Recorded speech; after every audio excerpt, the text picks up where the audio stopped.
अस्सलाम वालेकुम। Fundamentals of data mining में सबसे पहला जो कॉन्सेप्ट आपको देना है, उस रोज़ मैंने एक डायग्राम बनाई थी जो क्लासरूम में, और मेजॉरिटी ऑफ स्टूडेंट्स जो थे वो एब्सेंट थे। तो मैं यहाँ पे एक जर्नल सा ओवरव्यू देती हूँ उनके एक जर्नल अंडरस्टैंडिंग जो है वो डेटा माइनिंग के कॉन्सेप्ट की, वो किस तरह से आप अपने जहन में जो है वो जो है उसको बिल्ड कर सकते हैं समझने के लिए। तो यहाँ पे हम लोगों के पास कुछ कॉन्सेप्ट्स हैं, लाइक जैसे मैं यहाँ पे कुछ चीज़ें लिख देती हूँ, जैसे डेटा साइंस। डेटा साइंस हो गया, फिर उसके बाद नेक्स्ट जो है वो हमारे पास एक और जो चीज़ है डेटा साइंस के बाद आएगी, वो आएगी, बल्कि मैं डेटा साइंस से भी पहले एक चीज़ लिखना चाहूँगी कि हम लोग अगर डेटा साइंस से पहले किसी चीज़ को लेके आना चाह रहे हैं तो वो मैं यहाँ पे लिख दूँगी बिग डेटा का। ठीक है, बिग डाटा, फिर डेटा साइंस। डेटा साइंस के बाद फिर नेक्स्ट जो टॉपिक जिसको हम देखेंगे वो है के डी डी, और के डी डी के बाद फिर नेक्स्ट जो हम लोग देखेंगे वो है डेटा माइनिंग, और फिर उसके बाद नेक्स्ट जो हमारे पास होगा वो होगा कि हम लोग किस तरह से डेटा माइनिंग को अप्लाई करते हैं, वाई नीड डेटा माइनिंग, बल्कि इसको भी यहाँ पे रहने देते हैं। डेटा माइनिंग के साथ हम यहाँ पे लिखेंगे डेटा वेयर हाउस, और डेटा वेयर हाउस के बाद नेक्स्ट जो हमारे पास होगा पॉइंट वो ये होगा कि डेटा वेयर हाउस के बाद हमारे पास यहाँ पे आएगा पैटर्न। ठीक है, पैटर्न को हम किस तरह से लेके चल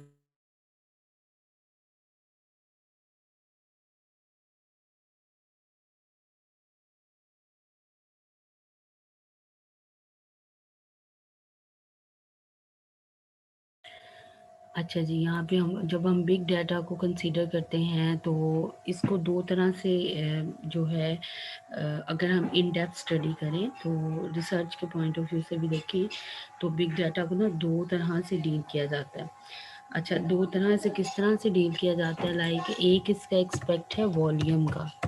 ठीक है, वॉल्यूम के आपके पास वॉल्यूम बढ़ता जा रहा है डाटा का, लाइक जैसे आपके पास जैसे मेमोरी यूनिट्स आते हैं जिसमें हम लोग निबल और फिर उसके बाद बिट बाइट गीगा और टेराबाइट्स की तरफ जा रहे हैं। तो ये तमाम चीज़ें, ठीक है, ये वॉल्यूम जो है कि आपके पास डाटा जो है वो ह्यूज वॉल्यूम के अंदर अवेलेबल है। एक कॉन्सेप्ट बिग डाटा का ये है। एक और जो एस्पेक्ट इसका अब सामने आ रहा है वो ये है कि आपके पास डाटा की शेप किस तरह की है, कि अगर उसे किसी मशीन के अंदर इनपुट किया जाता है तो क्या वो मशीन उस डाटा को अंडरस्टैंड कर पाती है। तो ये कॉन्सेप्ट भी बिग डाटा का इमर्जिंग पॉइंट है जिसके ऊपर काम हो रहा है। तो अभी for the sake of your time आप सिर्फ जहन में ये रखें कि बिग डाटा को अभी हम वॉल्यूम के लिहाज से यहाँ डिस्कस कर रहे हैं कि हमारे पास इंटरनेट के ऊपर, सोशल मीडिया के ऊपर अगर आप देखना चाहें तो एक सेकंड के अंदर हमारे पास बहुत ज़्यादा डाटा जो है वो जनरेट हो रहा है।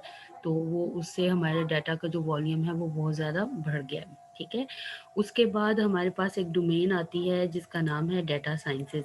अच्छा, अब जब ये डाटा बढ़ गया तो ये डाटा ने क्या किया, इसने सोशलाइजेशन को रीशेप कर दिया, इसने बिजनेस कम्युनिटी को जो है वो चेंज कर दिया, एजुकेशन के जो मोड्स हैं उन्हें चेंज कर दिया। तो इस तरह से जो हमारे पास डाटा अवेलेबिलिटी थी उसने ना सिर्फ जो था वो चीज़ों को ओपन अप किया लोगों पे, कंपनीज़ पे और इंस्टीट्यूट्स पे, बल्कि उसने नए तरीके भी निकाले कि अगर आपके पास डाटा इतना बल्क में अवेलेबल है तो चाहे वो आपकी जुडिशरी है, चाहे वो आपकी इकोनॉमिक्स है, चाहे वो आपका बिजनेस है, फाइनेंस का सेक्टर है, चाहे वो आपकी एजुकेशन है, चाहे मीडिया है, उन तमाम जगहों पे इस डाटा को किस तरह से इफ़ेक्टिवली यूटिलाइज़ किया जा सकता है। तो इस चीज़ को स्टडी करने के लिए जो डोमेन फिर आपके पास दी जाती है, उसके अंदर डाटा साइंस जो है उसका कॉन्सेप्ट है कि डाटा साइंस के थ्रू जो है वो आप जो है इस चीज़ को कर सकते हैं। अच्छा, अब ये जो डाटा साइंस है, डाटा साइंस के अंदर मज़ीद अगर आप लोगों ने इसको डिटेल में देखना है तो आप जाके देखें, इसके अंदर डिफरेंट अप्रोचेज़ और different statistical and analytical tools जो हैं वो आपको स्टडी करवाए जाते हैं, जिनके ज़रिए डाटा जो है उसके स्ट्रक्चर को और उसके एनालिसिस को अंडरस्टैंड किया जाता है और देखा जाता है कि कैसे इसमें से हम लोग नॉलेज को एक्सट्रैक्ट कर सकते हैं ताकि हम और इन्फॉर्मेशन को गेन कर सकते हैं ताकि हम जो है वो इसको इफ़ेक्टिवली यूटिलाइज़ कर सकें। ठीक है, तो इस डोमेन के अंदर जो डाटा साइंस की जो अम्ब्रेला टर्म है, इसके अंदर नीचे बहुत चीज़ें फिर लाया करती हैं। तो हमारे पास जो है नॉलेज डिस्कवरी ऑफ डाटा जो है, इसके अंदर हमारे पास क्या आता है कि नॉलेज डिस्कवरी ऑफ डाटा का मतलब ये है कि एक ह्यूज सेट ऑफ डाटा आपके पास गिवन है और आप उसमें से नॉलेज को एक्सट्रैक्ट करना चाहते हैं। तो इसी के अंदर KDD को यहाँ पे लिखना इसलिए ज़रूरी था कि आपको ये बताना मकसूद है कि KDD जो है उसी का एक पार्ट है डाटा माइनिंग। ठीक है, और किस तरह से ये उसका पार्ट है और किस तरह से ये डाटा माइनिंग के अंदर वो जो है ये काम करता है, तो इसको आगे फर्दर हम लोग जब लेक्चर स्टार्ट करेंगे तो उसमें हम इन डिटेल देखेंगे। उसके बाद अगर हम ये KDD और ये जो डाटा माइनिंग है, ये दोनों कॉन्सेप्ट जो हैं इनको अगर हम डाटा वेयर हाउस के अंदर लेके आना चाहते हैं, तो डाटा वेयर हाउस के अंदर लाने के लिए हम लोगों को फिर ये पता होना चाहिए कि डाटा वेयर हाउस जो है वो उसका क्या कॉन्सेप्ट है और डाटा वेयर हाउसिंग क्या एक्चुअली चीज़ होती है। तो ये सारी रिलेटेड टर्म्स हैं जिनके बारे में आपको पता होना चाहिए। ये आज का जो लेक्चर है उसके अंदर इन डिटेल मैंने डिस्कस किया। तो मेरी अंडरस्टैंडिंग के अकॉर्डिंगली मैं जिस तरह से डाटा माइनिंग को डिफ़ाइन करती हूँ वो ये है कि हमारे पास एक ह्यूज सेट ऑफ जो है वो डाटा है जिसका वॉल्यूम बहुत ज़्यादा है। ठीक है, और इसके अंदर जो डाटा है, डाटा का स्ट्रक्चर भी चेंज हो सकता है। ये स्ट्रक्चर्ड डाटा भी हो सकता है और अनस्ट्रक्चर्ड डाटा भी हो सकता है। अच्छा, स्ट्रक्चर्ड और अनस्ट्रक्चर्ड डाटा, अब इनके सोर्सेज होंगे। जो सोर्सेज होंगे, इन जो स्ट्रक्चर्ड और अनस्ट्रक्चर्ड डाटा प्रोड्यूस कर रहे होंगे वो होमोजीनियस भी हो सकते हैं। ठीक है, यानी कि होमोजीनियस डाटा भी प्रोड्यूस कर सकते हैं और हेट्रोजीनियस भी कर सकते हैं। तो होमोजीनियस और हेट्रोजीनियस को अगर हम लोग मैथमेटिकल या स्टैटिस्टिकल पॉइंट ऑफ व्यू से देखें, जिस तरह से इसको डाटा साइंस के अंदर इम्प्लीमेंट किया जाता है, तो आपको एक कॉन्सेप्ट आपके जहन में होगा लाजमी, जो आपने सब्जेक्ट पढ़ा हुआ है प्रोबेबिलिटी का। ठीक है, तो प्रोबेबिलिटी में एक कॉन्सेप्ट आता है आपके पास सैंपल और पॉपुलेशन का। तो पॉपुलेशन एक ब्रॉड टर्म होती है जिसके अंदर आप कोई भी सीरीज़ या कोई भी जो given data set of data होता है जिसको आपने स्टडी करना होता है, उस पॉपुलेशन में से उसे एक्सट्रैक्ट किया जाता है। तो अगर तो वो पॉपुलेशन सेम बिहेवियर के साथ है, ठीक है, सेम पैटर्न को फॉलो करती है, तो वो होमोजीनियस है। अगर पॉपुलेशन सेम जो है वो टाइप की नहीं है तो इसको हम हेट्रोजीनियस बोलेंगे। जैसे अगर आपको समझाना मकसूद हो इस चीज़ को कि किस तरह से आपको ये कॉन्सेप्ट समझाया जाए होमोजीनियस और हेट्रोजीनियस का, तो प्रोग्रामिंग में आपके पास एक कॉन्सेप्ट है एरे का। तो एरे क्या है? कंसेक्टिव मेमोरी लोकेशंस होती हैं, लेकिन एरे की स्पेशलिटी ये होती है कि एरे जो होता है वो एक वक्त में सिमिलर डाटा टाइप को, यानी कि होमोजीनियस नेचर रखता है वो, और वो सिमिलर डाटा को कैरी करता है। और जैसे अगर इंट है उसकी डाटा टाइप, तो उसमें सिर्फ इंटीजर्स टाइप ही जो डाटा है उसको स्टोर किया जाता है। लेकिन हेट्रोजीनियस जो होता है, इसकी एग्जांपल इस तरह से है, जैसे आप कोई स्ट्रक्चर डिज़ाइन करते हैं तो उसके अंदर आप डिफरेंट टाइप ऑफ डाटा जो है उसको जो है वो हैंडल करते हैं। तो अब यहाँ से पहला ही चीज़ जो है वो हमारे पास ये है कि हमारे पास कॉन्सेप्ट कहाँ से आता है इसका डेटा साइंसेस का, कि आपके पास एक ह्यूज अमाउंट ऑफ डाटा मौजूद है। ठीक है, अब उस डाटा के अंदर डिफरेंट वैरायटी, उसका वॉल्यूम चेंज हो सकता है, उसका स्ट्रक्चर चेंज हो सकता है, उसकी टाइप चेंज हो सकती है। डाटा में वैसे भी क्वालिटेटिव और क्वांटिटेटिव डाटा भी होता है। ठीक है, और ये तमाम चीज़ें मिक्सअप होके ही आपके पास ये ह्यूज वॉल्यूम ऑफ डाटा बनता है। अच्छा, इसके बाद फिर जब आपके पास इतना ह्यूज वॉल्यूम ऑफ डाटा आ जाता है, अब यहाँ पे जो कंपनीज़ हैं, ठीक है? जो आपकी कंपनीज़ हैं, जो इस डाटा के ऊपर रिलाय करती हैं या जिनके लिए ये डाटा प्रोड्यूस किया जा रहा होता है, उनके पास एक बहुत बड़ा क्वेश्चन मार्क होता है ये चीज़, कि किस तरह से जो है इस डाटा को जो है वो यूटिलाइज़ किया जाए इफ़ेक्टिवली, ताकि कंपनीज़ इससे जो है वो बेटर रिज़ल्ट्स जनरेट कर सकें। तो उसके लिए अब उन्हें क्या चाहिए, उसके लिए उन्हें कुछ टेक्नीक्स या टूल्स चाहिए हैं, जिनकी मदद से वो इस डाटा को जो है वो यूटिलाइज़ कर सकें। ये टेक्नीक्स और टूल्स जो हैं ये अवेलेबल होते हैं कहाँ पे, आपको डाटा साइंस की जो थ्योरी है उसके अंदर। अब डाटा साइंसेस के अंदर जो सबसे पहला कॉन्सेप्ट आपको डाटा से रिलेटेड या डाटा माइनिंग की तरफ जो आपको पुश करता है, जो दिया जाता है, वो है नॉलेज डिस्कवरी ऑफ डाटा। इसका मेन जो आपके पास ऑब्जेक्टिव होता है वो होता है पैटर्न को फाइंड आउट करके नॉलेज एक्सट्रैक्ट करना। ठीक है, पैटर्न। पैटर्न को अगर हम डिफाइंड करें तो इसको कहा जाता है कि एक regular repetition of something is known as pattern. Regular, ठीक है, रेगुलर मतलब कोई गैप नहीं आएगा और कोई चीज़ अपने आप को बार बार रिपीट कर रही है, तो वो पैटर्न है। अच्छा, अब पैटर्न को अच्छे तरीके से समझाने के लिए एक सिंपल सी एग्जांपल आपको दी जाती है। लेट्स सपोज स्टूडेंट्स का फाइनल एग्जाम आ जाता है। अब स्टूडेंट्स उधर क्या करते हैं, वो नॉलेज डिस्कवरी अप्लाई करते हैं। कैसे? वो 5 साल के पास पेपर्स उठाते हैं और उनमें से एक पैटर्न को फाइंड आउट करते हैं। पैटर्न क्या है? Repetition of similar question. ठीक है, इट्स अ पैटर्न कि आप ये देखते हैं कि आपके पास इस स्पेसिफिक सब्जेक्ट के अंदर कौन सा क्वेश्चन बार बार रिपीट हुआ हुआ है फाइनल एग्जाम के लिए। ठीक है, तो ये एक पैटर्न है। ठीक, तो केडीडी के अंदर आप लोग क्या करते हैं, इस तरह के पैटर्न्स को फाइंड आउट करते हैं और इसकी इसकी मदद से फिर आप जो है वो नॉलेज को डिस्कवर करते हैं।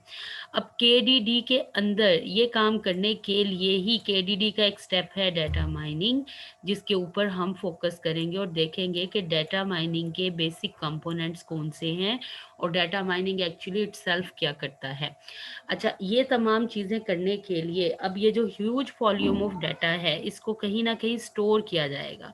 इसको कहाँ स्टोर किया जाएगा? इस डाटा को स्टोर किया जाता है किसके अंदर? डाटा वेयर हाउस के अंदर। इसका मतलब है डाटा वेयर हाउस के अंदर कंपनीज जो हैं वो अपना डाटा जो है वो स्टोर करवाती हैं।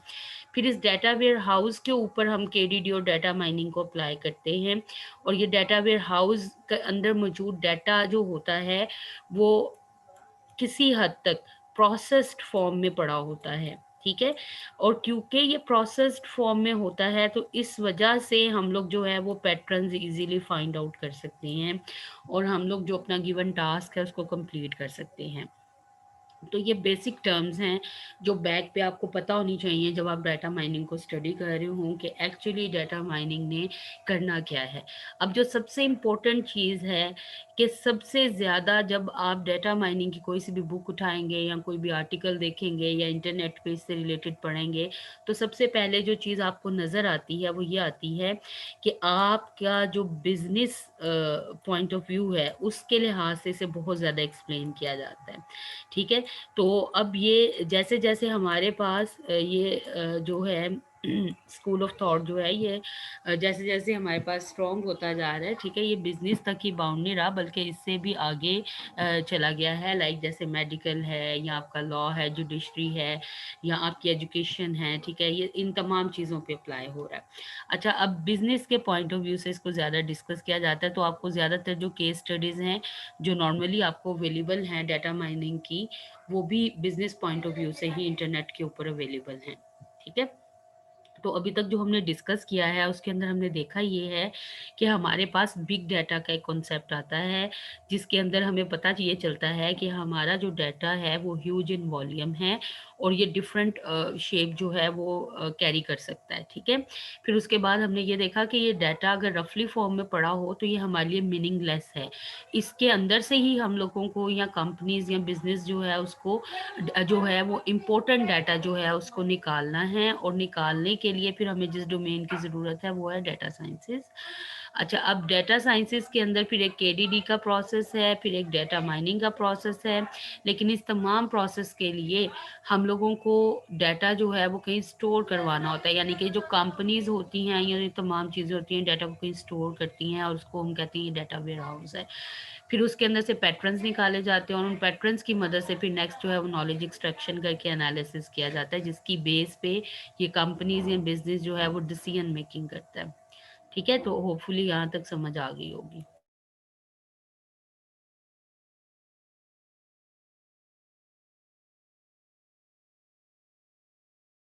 अब यहाँ पे basic fundamental of data mining में सबसे पहले जो इम्पोर्टेंट चीज़ थी वो ये थी कि आपको डाटा के बारे में बताया जाए।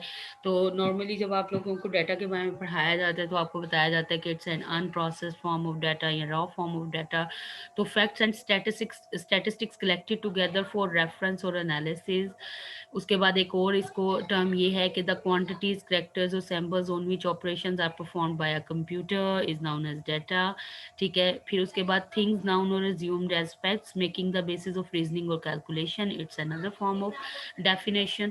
और उसके बाद सिंपली हमारे पास है data is a collection of facts such as numbers words measurement observation और just description of things.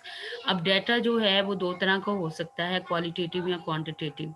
Qualitative जो है उसके अंदर आप कोई भी जो क्वालिटी होती है उसको जो है वो डिफाइन कर रहे होते हैं। क्वांटिटेटिव के अंदर आपके पास फर्दर दो ब्रांचेस आ जाती हैं, डिस्क्रीट एंड कंटिन्यूस। डिस्क्रीट का मतलब है आपके पास होल नंबर्स फिगर्स आएंगे और कॉन्टीन्यूस में आप लोगों के पास जो है वो फ्रैक्शंस या डेसिमल पॉइंट ऑफ व्यू से जो है वो आप चीज़ों को देखेंगे। अब क्वांटिटेटिव डाटा जो है उसके अंदर डिस्क्रीट जो है वो सर्टन वैल्यू लेगा, कॉन्टीन्यूस जो है वो कोई सी भी वैल्यू ले सकता है। तो जो सिंपली हम इसको डिफाइन करते हैं ना वो ये होता है कि डिस्क्रीट डाटा को हम काउंट कर सकते हैं लेकिन कॉन्टीन्यूस को हम मेजर करते हैं। ठीक है, जैसे अगर डिस्क्रीट डाटा को आपने करना हो तो आप ये कहेंगे कि आप जिस तरह एज है, ठीक है, एज जो वेरिएबल है वो कॉन्टीन्यूस डाटा की एग्जांपल है। लेकिन अगर आप ये कहें कि ग्रेड है तो ग्रेड ए हो सकता है, प्लस हो सकता है बी, सी, ये डिस्क्रीट डाटा की एग्जांपल है। Now the next concept is data warehousing. What is data warehousing? Data warehousing और data warehouse, data warehouse repository है, ठीक है, जहाँ पे डाटा जो है वो हेट्रोजीनियस सोर्सेज से इकट्ठा किया जाता है और उसको वहाँ पे इंटीग्रेट किया जाता है। इंटीग्रेट का मतलब होता है मुख्तलिफ जगहों से डाटा ला के एक जगह पे रखना। ठीक है, और ये डाटा वेयर हाउस के ऊपर, ठीक है, डिफरेंट सोर्सेज से डाटा को इकट्ठा करके और वहाँ पे प्लेस करने का जो प्रोसेस है वो डाटा वेयर हाउसिंग कहलाता है। ठीक है, तो डाटा वेयर हाउस इटसेल्फ एक डेटाबेस है और डाटा वेयर हाउसिंग वो प्रोसेस है जिसके ज़रिए आप जो है वो हेट्रोजीनियस सोर्सेज से डाटा जो है वो इकट्ठा करके इंटीग्रेट कर रहे होते हैं। ठीक है, अब आते हैं डाटा माइनिंग के डेफिनेशन की तरफ। Data mining refers to extracting knowledge, ठीक है, important word is knowledge, from large amount of data. Data mining is very important process where potentially useful and previously unknown information is extracted from large volumes of data. There are a number of components involved in the data mining process। ठीक है, और ये जो components हैं अब यहाँ पे हम आ जाते हैं, यहाँ पे ये हमारे पास सारे का सारा जो प्रोसेस है वो गिवन है डाटा माइनिंग का। ठीक है, तो यहाँ पे आप लोगों को जो सिंपली नज़र आएगा, मैंने इसको थोड़ा छोटा इसलिए किया कि एक ही व्यू में आप लोगों को नज़र आ जाए। तो हमारे पास जो होता है ना ये टू वे मेथड से जो है वो डाटा माइनिंग को समझाया जाता है।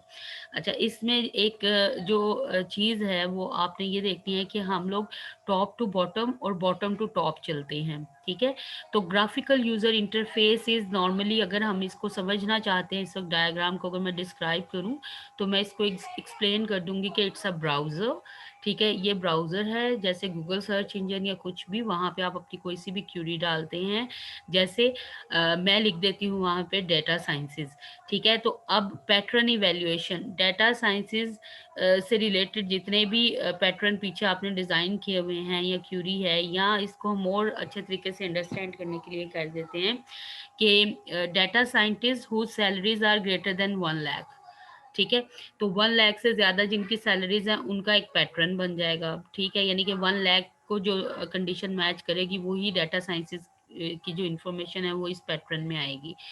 अच्छा, अब ये जो पैटर्न यहाँ पे डिज़ाइन किया जाता है, इस पैटर्न को नॉलेज बेस भी एक आपके पास डेटाबेस है जिसके अंदर आप रूल्स को जो है या पैटर्न्स को जो है वो स्टोर कर देते हैं। तो यहाँ पे आपका पैटर्न जो है उसको स्टोर भी किया जाता है और यहाँ से इसको रीड आउट भी किया जाता है दोबारा से, ठीक है। अच्छा, ये पैटर्न जो है इसको इवेल्युएट करने के बाद क्या किया जाता है, डाटा माइनिंग इंजन को दे दिया जाता है। अब डाटा माइनिंग इंजन ने क्या करना होता है, इसने क्लासिफिकेशन, क्लस्टरिंग, रिग्रेशन, रिलेशनशिप को स्टडी करना, लिंक्स को निकालना, ठीक है, ये तमाम काम इसने करना होता है, ठीक है। उसके बाद नेक्स्ट हमारे पास आता है डेटाबेस और डेटा वेयर हाउस सर्वर, ठीक है।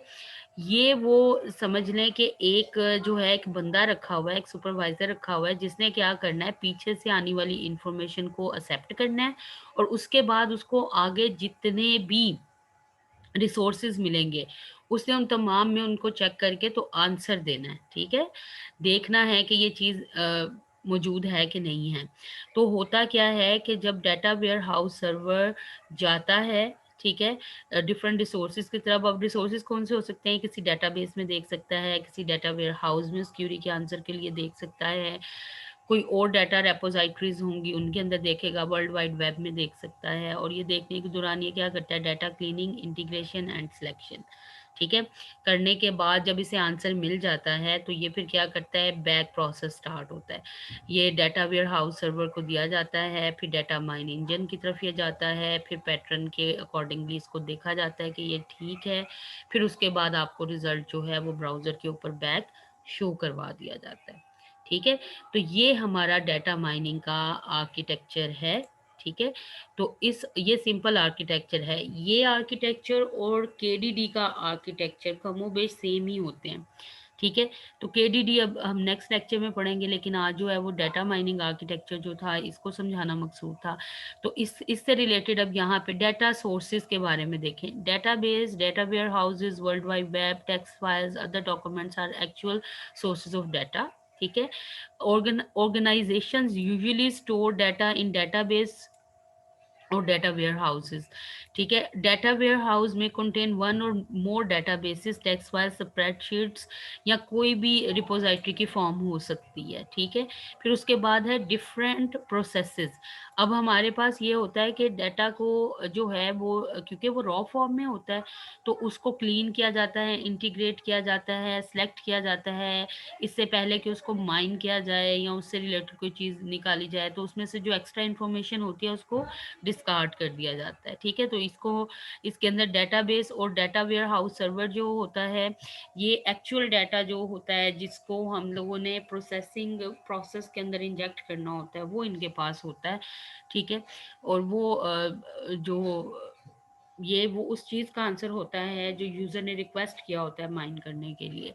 तो डाटा माइनिंग इंजन जो है वो ये क्या करता है, ये क्लासिफिकेशन, कैरेक्टराइजेशन, क्लस्टरिंग, प्रिडिक्शन वगैरह ये चीज़ें परफॉर्म कर रहा होता है। पैटर्न एवेल्यूएशन मॉड्यूल्स जो होते हैं ये रिस्पॉन्सिबल होते हैं इस चीज़ को देखने के लिए कि जो पैटर्न है, ठीक है, वो एक्यूरेटली उसकी वैल्यू मैच हो रही है कि नहीं हो रही। ग्राफिकल यूज़र इंटरफेस कुछ भी हो सकता है, मैंने आपको ब्राउज़र की एग्जांपल दी है। आप जिस भी तरीके से इंटरेक्ट कर रहे हैं सिस्टम के साथ, वो जीयूआई बेस्ड है तो वो आपका इसकी कैटेगरी में आ जाएगा। तो होपफुली यहाँ पे आपको समझ आ गई होगी। उसके बाद नॉलेज बेस एक पॉइंट रह गया है कि knowledge base is helpful in the whole data mining process. It might be useful for guiding the search और evaluating the interesting. Actually knowledge base एक रेपोजिटरी है जिसके अंदर पैटर्न्स और रूल्स वगैरह को स्टोर किया जाता है। ये बिल्कुल वही काम करती है जैसे एक कैशे आपके सिस्टम के अंदर काम कर रही होती है। लाइक अगर ग्राफिकल यूज़र इंटरफेस से कोई रिक्वेस्ट आई है तो पैटर्न इवेल्युएशन के प्रोसेस में दो तरीके होंगे, या तो पैटर्न को नए सिरे से बना लिया जाएगा, नहीं तो सबसे पहले नॉलेज बेस में जाके देखा जाएगा कि अगर वो पैटर्न मौजूद है, ठीक है, तो उसको यहाँ से एक्सट्रैक्ट कर लिया जाएगा। ये बैक एरो लगा हुआ है ना, ठीक है, उसको एक्सट्रैक्ट कर लिया जाएगा और पैटर्न को इवेल्युएट करके फर्दर काम कर दिया जाएगा, तो टाइम बच जाएगा, टाइम सेव हो जाएगा। लेकिन अगर नहीं है तो फिर क्या होगा, पैटर्न को डिज़ाइन करके उसको स्टोर करवाया जाएगा नॉलेज बेस में, ठीक है। तो डाटा माइनिंग इंजन भी यहीं से जो है वो पैटर्न को उठा के तो फिर उसके अकॉर्डिंगली जो है वो क्लस्टरिंग या क्लासिफिकेशन वगैरह जो है उसको अप्लाई करता है। कोई भी क्यूरी हो, कुछ समझ नहीं आ रहा हो, तो आप लोग जो हैं लेक्चर के नीचे कमेंट कीजिएगा, ठीक है? तो मैं आपको वहाँ से इसको आंसर कर दूँगी।